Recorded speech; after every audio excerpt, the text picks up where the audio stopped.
I'm Jan Battaglia. I compose electronic music um, that's synonymous with ambient. Um, I make music for listening as well as music to film. Um, can also be used for animation and TV.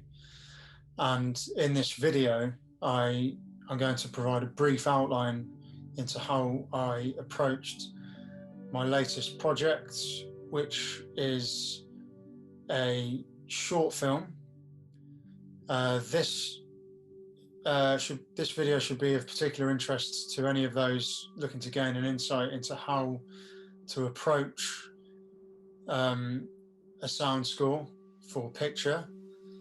This is a particularly good example because the film doesn't contain any dialogue, so it should provide an insight into how the sound and the soundscapes can be used to in place of dialogue to heighten the mood and tension, as well as to portray to the viewer what sort of mood they are seeing on the screen.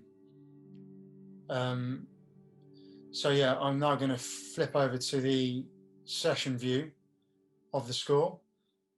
Okay, so we're now in the score session view, and one of the very first processes I go through before any sound is even considered is to just watch the film numerous times.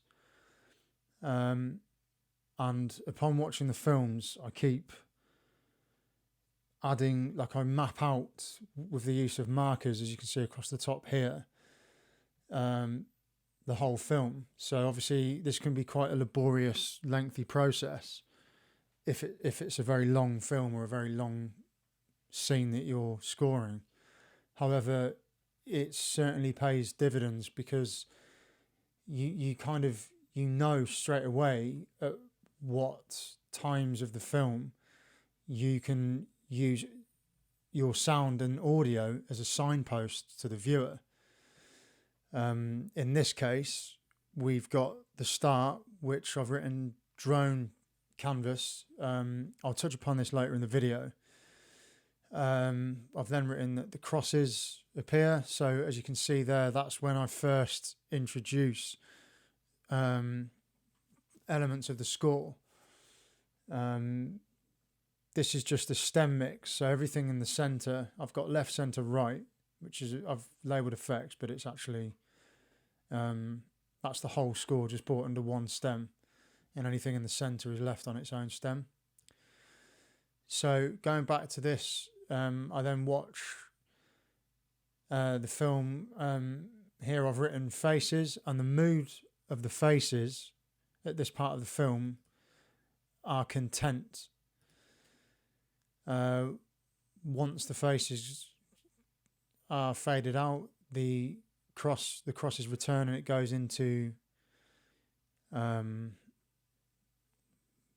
more of a sort of effect driven canvas, which then goes on to introduce the faces. They then come back as hysterical in mood, which I've documented there. Once the hysterical faces have done that stage, they go into confusion. Once the confusion stage is finished, we go back into the abstract. And here I've written that I've written swell, which was me telling myself that the score could benefit from a swell in sound. And then to follow on from that, I've written prepare for mood change and prepare to take the mood from a swell and an abstract into something more sinister. And then at the end, from sinister, we then go from hands on the face, as we can see here, into the end of the film, which is a mood of reflection, and the film concludes. So doing that was really important because you're you're creating signposts to yourself. So it's like you're mapping out. It's like your sort of navigation, if you will, sort of how you will navigate this soundtrack and this composition. So I said I'd go back to the drone and canvas. What I mean by this is this drone stays the same throughout the whole film, and it acts as a sort of spine to tie the whole piece together, because I don't want the piece to be sporadic, and also it can be quite jarring to change the sound completely, and you kind of tend to pull the viewer away from the narrative. Whereas with this, the person's always got a focal point. The viewer's always got that focal point. So that sounds like this, and that kind of sets the tone. And if I move it along to where the crosses come in, that's where I introduce the first element. And then as the faces come onto the screen,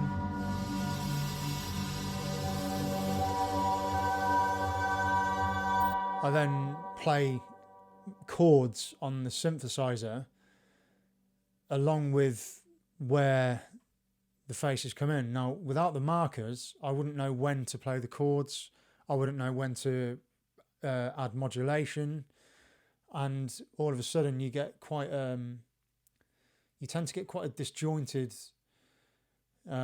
result, or I do anyway. So that's why I find these markers really important.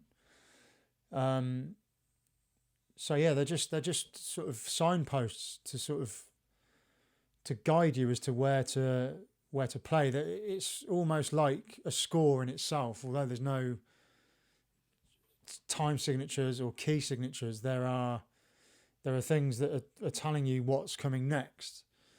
So here, the hysterical faces, you can see that you'll be able to hear now that something else will be introduced in time with where the marker comes in. And then again, when confusion arrives, there'll be a different change, as we can see here. This will signify the confusion.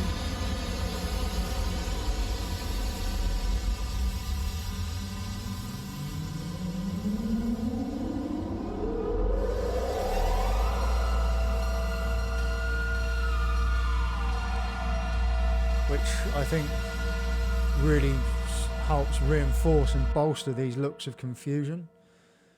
We then start to swell the score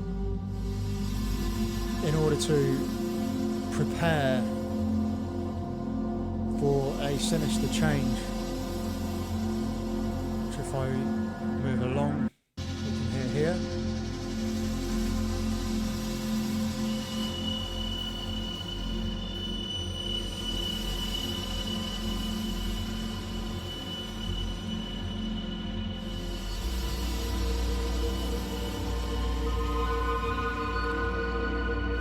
And then finally, towards the end, we take the score from this sinister sort of vibe into a vibe of reflection, and then the film concludes.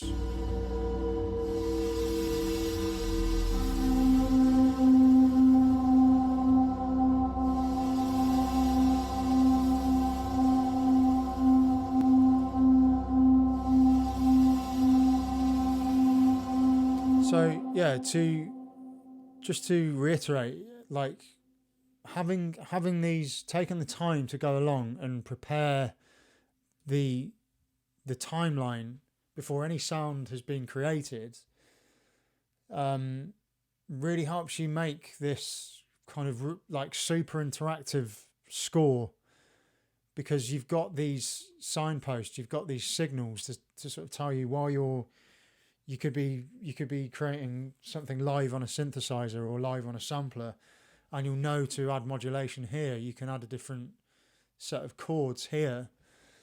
And yeah, I just find that that's a really useful way of approaching the very start of a score. yeah, so this isn't a tutorial of how to mix or anything like that. If that's something that anyone might find of interest, then I'd be more than happy to make a demo of that. Just let me know in the comments section. I will provide links to the actual finished film and finished score of this film here. That link will be in the description of this video and will appear on the screen about now. Aside from this, once this score was finished, I then have turned it into a piece of ambient music, which can be used for study music, mood music, ambient music. That's more than an hour of this soundscape using these sounds and these soundscapes. I use a fully analog approach. Again, if anyone might find that of interest, let me know, and I would be happy to make a video of that outlining how I use certain Moog synths and tape delays and pedals. There'll also be the link for the score that's been made into the ambient piece in the description. That will also appear on the screen right about now. So the purpose of this video is just to provide a general insight into how I approach scoring sound. If it was an advert, or if it was a single scene or a trailer, I would approach it in exactly the same way. Basically watching it numerous times, laying down markers, labeling the markers with really intuitive labels, and then taking it from there. So I hope this was an insightful video. And let me know what you think in the comment section. Thanks for watching.